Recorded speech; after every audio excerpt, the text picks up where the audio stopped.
thanks for agreeing to set up this interview. As you know, we only have a short amount of time, so let's go ahead and get started right away. Now, I know that you've been involved in some work on community issues. Can you tell me what attracted you to the community issue that you chose at the beginning of the semester? Of course. The community issue that I chose was how suicide affects the victim's family and friends. Over winter break this year, I had one of my best friend's boyfriend commit suicide after they had had a fight. As a result, she started really blaming herself, and when she found out about it, she was just in a terrible, terrible state. So as her best friend, I really took it upon myself to help her realize that it wasn't her fault.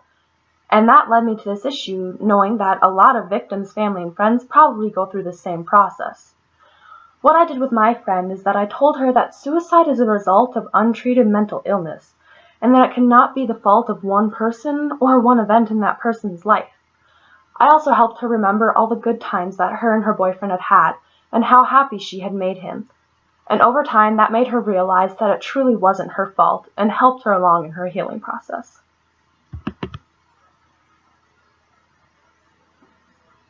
Okay, thank you. Now, your materials also said that you were involved in a community issue team project that focused on a call to action. Can you share with me what call to action your team put forward and why you chose that call to action? Of course. The call to action that my team members and I put forward was how employers need to offer longer paid maternity leave for both men and women. My team members and I were all young females hoping to be mothers one day. So this issue is important to us because when we have our own children and are at a job, we hope that our employers offer us a longer paid maternity leave for both us and our partners, so that way we can raise our child as a family and help them through their development so they don't develop developmental issues older on and later on in their life.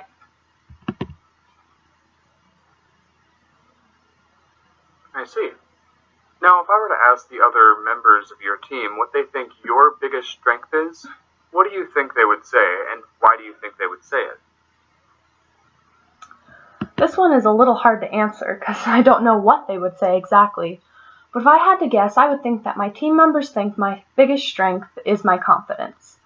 Throughout all of our group sessions and our study sessions, we got to share a little bit about each other and about ourselves, so we knew each other better.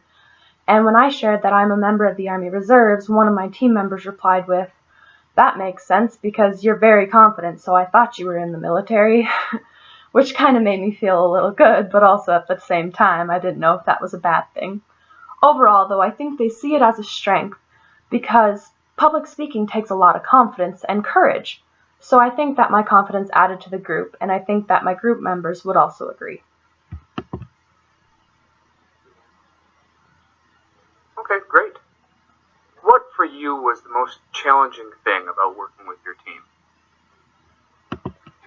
I think the most challenging thing that my team members and I went through was finding time to work with each other.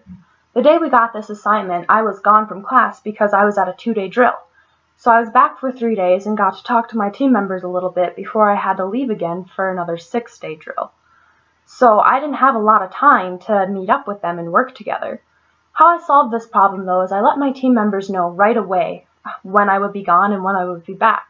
And when I was back from drill, I rearranged my schedule so that way we would have enough time to practice and prepare for our speech. I returned the Tuesday of the week that we were to perform on Friday, and I rearranged my schedule so that we had enough practice time, and overall I think it made us have a better speech and it gave us a good grade.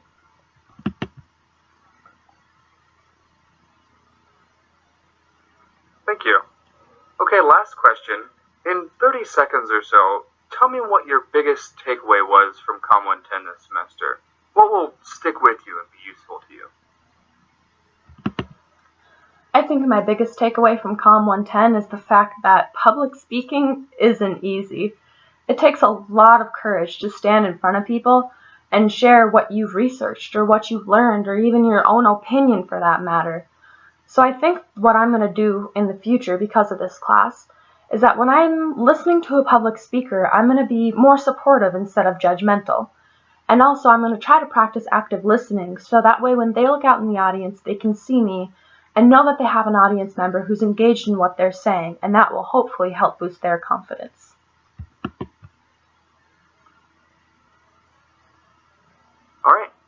thank you so much for taking the time to talk with me. We'll probably be in touch with you in the next few weeks or so. Take care. Thank you. You take care too.